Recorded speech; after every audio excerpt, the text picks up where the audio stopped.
Hello everyone, welcome to my channel. आज हम करेंगे क्लास 9th बिहाइव बुक की first poem the road not taken. This poem is written by Robert Frost. This poem is about making choices.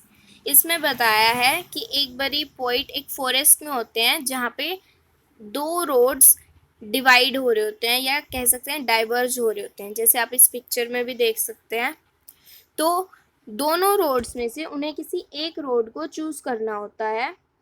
तो पहले तो वो बहुत सोचते हैं इस बारे में कि कौन सा रोड लेना चाहिए, और लास्ट में वो डिसीजन ले लेते हैं अपना, एंड वो रोड को चूज करते हैं विच इज़ नॉट टेकन और विच इज़ लेस टेकन। तो ये पोएम चॉइसेस पर है। तो let's begin the poem. This well known poem is about making choices and the choices that shape us. Robert Frost is an American poet who writes simply but insightfully about common, ordinary experiences. Well known means famous. ये famous poem Robert Frost की है और ये किस पे choices पर है। This famous poem is about making choices, वो चॉइसेस जो हमें शेप देती हैं। रॉबर्ट फ्रॉस्ट एक अमेरिकन पोइट हैं जो बहुत ही सिंपल लैंग्वेज में लिखते हैं लेकिन बहुत ही गहराई वाली बातों को लिखते हैं, और वो कॉमन ऑर्डिनरी एक्सपीरियंसेस के बारे में लिखते हैं। Two roads diverged in a yellow wood, and sorry, I could not travel both. And be one traveler, long I stood and looked down one as far as I could, to where it bent in the undergrowth.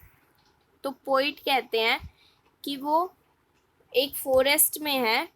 Would refers to forest. Yellow से वो बताना चाह रहे हैं कि उस समय autumn season है। तो वो एक फॉरेस्ट में है, ऑटम सीजन का टाइम है, और उस समय वो एक ऐसी जगह पे है जहाँ पे दो रोड्स डाइवर्ज हो रहे हैं। Diverge means divide.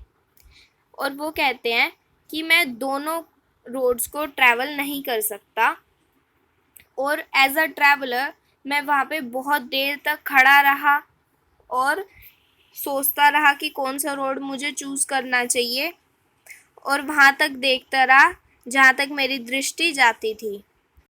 इसे हम अपनी लाइफ से रिलेट करें तो हम कह सकते हैं कि जब हम कोई डिसीज़न लेते हैं तो पहले हम उसके रिज़ल्ट के बारे में सोचते हैं कि अगर हम इसे चूज़ करें तो इसका रिज़ल्ट क्या होगा, या फिर किसी दूसरे को चूज़ करें तो उसका रिज़ल्ट क्या होगा। अब जहाँ तक पोइट देख सकते थे वहाँ तक वो देखते हैं, लेकिन आगे रास्ता मुड़ जाता है और आगे क्या होता है, छोटे छोटे प्लांट्स दिखाई देते हैं। Undergrowth refers to the small plants, जैसे कि हर्ब शब्स। ये मतलब यहाँ पे उनका विजन जो है वो ब्रेक हो जाता है।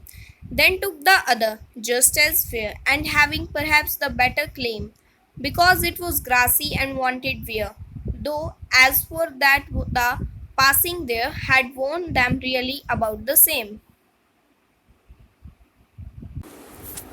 अब वो फर्स्ट वाला रोड नहीं लेते, वो सेकंड रोड लेते हैं क्योंकि वो उन्हें ज़्यादा फेयर लगता है।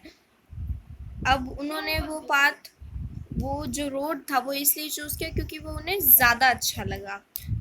अब वो ज़्यादा अच्छा क्यों लगा इसका रीज़न भी दिया है, क्योंकि वो बहुत ही ग्रासी दिखाई दे रहा था, और इससे पता चल जाता है कि वो रास्ता लेस ट्रेवल्ड था। अब कैसे पता चला कि वो लेस ट्रेवल था, क्योंकि वो ग्रासी था। ग्रासी से पता चल जाता है कि वो लेस ट्रेवल था, क्योंकि अगर वहाँ पे ज़्यादा लोगों ने ट्रैवल किया होता तो उनके पैरों के नीचे जो ग्रास है वो क्रश हो गई होती, लेकिन ग्रास दिखाई दे रही थी। इससे पता चलता है कि वो लेस ट्रेवल्ड था रोड।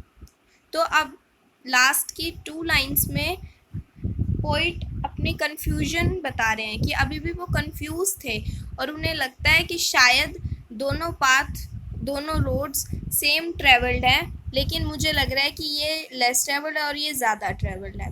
शायद ये उनका इल्यूजन है, ऐसा उन्हें लगता है, लेकिन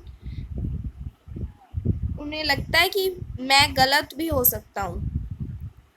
And both that morning equally lay in leaves no step had trodden black. Oh, I kept the first for another day, yet knowing how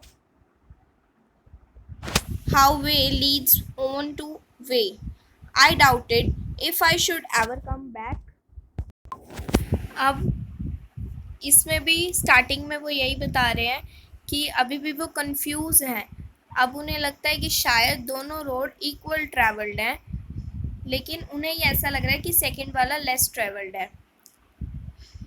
अब सेकंड वाले रोड पे उन्हें कुछ लीव्स दिखाई देते हैं और वो सोचते हैं कि यहाँ पे लीव्स दिखाई दे रहे हैं, यानी कि ये शायद लेस ट्रैवल्ड ही है, क्योंकि अगर वहाँ पे लोग ज़्यादा ट्रैवल करते तो लीव्स उनके पैरों के नीचे क्रश हो जाते, लेकिन लीव्स तो दिखाई दे रहे हैं।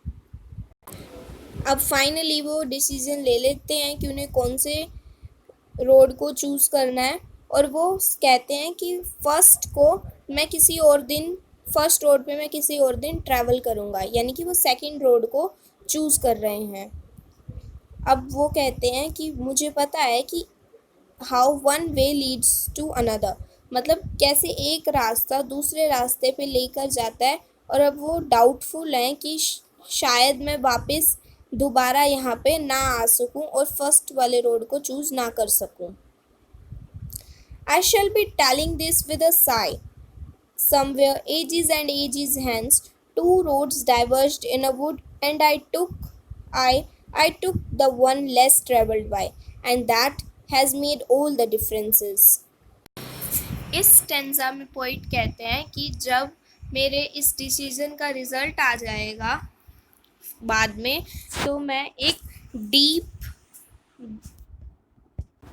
ब्रेथ के साथ, यानी लॉन्ग डीप ब्रेथ के साथ गहरी सांस लेके मैं बताऊंगा कि एक बार दो रोड्स थे जो एक फॉरेस्ट में डाइवर्ज हो रहे थे, और मैंने लेस ट्रेवल्ड रोड को चूज़ किया, और उसी के कारण ये सारे डिफरेंसेस हैं।